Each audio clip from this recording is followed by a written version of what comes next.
In this video, we will go over example 5 of section 1.6, the product and quotient rules. For the function below, find a through d. So first thing we're going to have to do is find f prime of this function f of x equals x over x squared plus 49. This is a rational function, so we will have to use the quotient rule to find the derivative. There is something else called chain rule, but we're not going to talk about that until next Tuesday. So let us use the only rule that we know that can find the derivative of a quotient, which is a quotient rule. So let's write down the quotient rule up here. If you have a quotient and you're taking the derivative of that, you're going to have g squared in the denominator, and the numerator will be g f prime minus f g prime. Okay, so that is the quotient rule. And you know how I like to use f and g for the numerator function and the denominator function, but I don't like how the function that we're trying to take the derivative of is called f. So maybe I can just change the name real quick because I don't want to have the same f meaning the two different things. So let me just, why not, give it a different name for right now. I'll call this guy h. So if h of x is x over x squared plus 49, then f, the numerator function, is x, and f prime, the derivative of x, is simply 1, and g, the denominator function, is x squared plus 49, and we take the derivative of that. G prime is equal to derivative of x squared is 2x, and derivative of any number, like 49, is 0. So I don't really need to put plus 0. I can just say g prime is equal to 2x. So I got my pieces labeled. I am going to use these pieces and the quotient rule, okay, to find h prime of x. H prime of x is equal to, I need g squared in the denominator.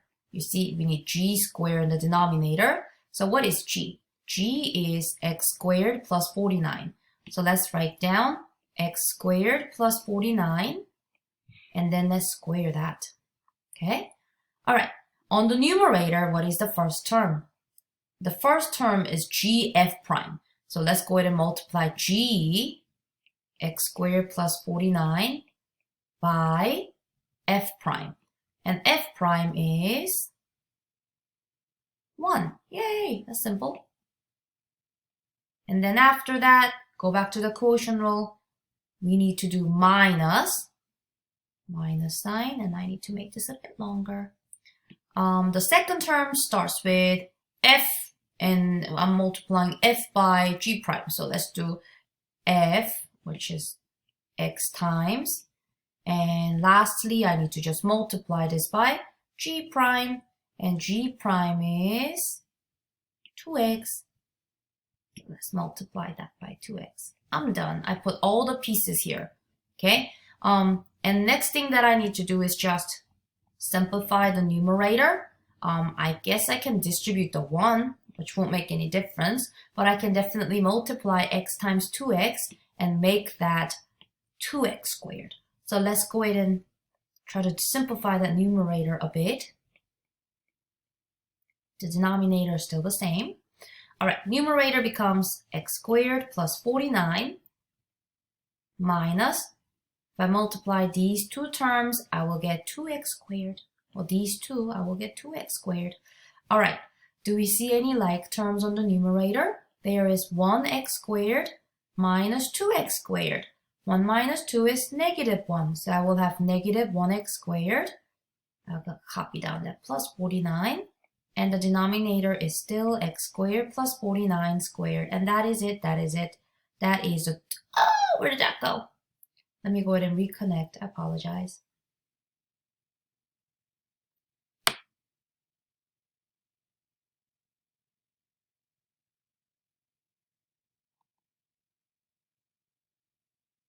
Okay, it came back. Yay. Oh, what happened over here? But what we just found is the derivative, okay? And why is this going to be helpful? If you want to find the slope of a tangent line, we can just plug in the x value in here, and they're going to give us the slope over the tangent line at that point. So that's what we're going to do over here in part B. They said find the equation of the tangent line. They said equation of the tangent line. So we need three things. We need the slope. Well, I'll go ahead and write the x and y first. We need x1 and y1, and we need the slope. They gave you x1 and y1 here because they said what? Origin. What does that mean? That x is 0 and y is also 0. What about the slope? We need to find the slope. And slope of the tangent line is going to be h prime of, plug in the x value of 0. So let's plug in 0 into this h prime of x. Okay, what we just found above. Okay, anytime you need to find the slope of a tangent line, we're going to be able to use this. Okay, so if I plug in 0 into that function, I'll get negative 0 squared plus 49 over 0 squared plus 49 squared. That turns into 49 over 49 squared, which I can write it as 1 over 49. Since I have x1, y1, and m, I can write the point slope form. So I'll write the equation in point slope form, which is y minus y1 equals m times x minus x1. Let's plug in everything we have. We're going to get y minus y1 is 0. Slope that we just found it to be 1 over 49. And x minus x1 is x minus 0. So guess what? It is simply y equals 1 over 49x. This is the equation of the tangent line at the origin. Awesome. Let's do one more. On the next one, they want you to do the same exact thing. Equation of the tangent line, this time x1 is negative 1 and y1 is negative 1 over 50. We will need to find the slope again though.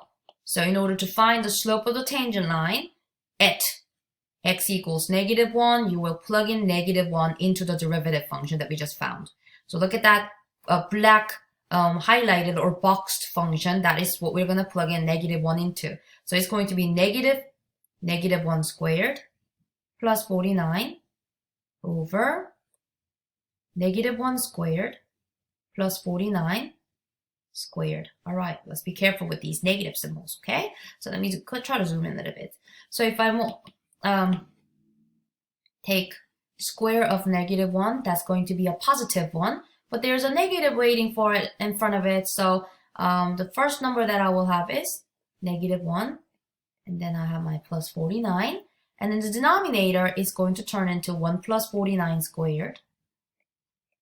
Okay, so what I will get is 48 over 50 squared, which is 48 over 2500. And I'm going to use my scientific calculator to kind of quickly simplify that fraction. So what is that reduced? 48 divided by 2500. If you reduce that fraction, you will get 12 out of 625. We found the slope. Okay, let's do the point slope form to write the equation. Point slope form, which is y minus y1 equals m times x minus x1. Okay, so if you do that point slope form and plug in everything we have, we're going to have y minus negative 1 over 50. That's why I wrote it as y plus 1 over 50. And the slope of 12 over 625 fits right there. And then we're going to have x minus negative 1. When x is negative 1, we're going to write it as x plus 1. So this is it. We found the equation of the tangent line. And they did not say we should leave it in slope-intercept form, so I'm just going to leave it in point slope form. Alrighty, last one. D. They said estimate the point at which the tangent line to f is... Oh, guys, I'm sorry. I forgot to change this right here. Remember, we changed the name of this function to h. We called it h. Alright, so estimate at which point... estimate points at which the tangent line to h is horizontal. Now, what does that mean? This part is going to be important. Tangent line is horizontal. That means slope slope of the tangent line is equal to 0 because horizontal lines, their slope is equal to 0. So if they say tangent line is horizontal, then what they are saying is slope of the tangent line is 0. In other words, h prime of x is equal to 0. So whenever you are doing problems about horizontal tangents, set the derivative equal to 0 and solve for x value. So let's do that. The derivative was negative x squared plus 49. Let me go ahead and say what we are doing. So h prime of x is equal to that over x squared plus 49 squared. What we do is we set it equal to 0. Now, a rational expression is 0 when the numerator is 0, right? When the top of the fraction is 0, then the whole thing will turn into 0. So I'm going to go ahead and just say, when is that true? When is that true? So I'll say negative x squared plus 49 equals 0. Let's subtract 49 from both sides. I get negative x squared equals negative 49.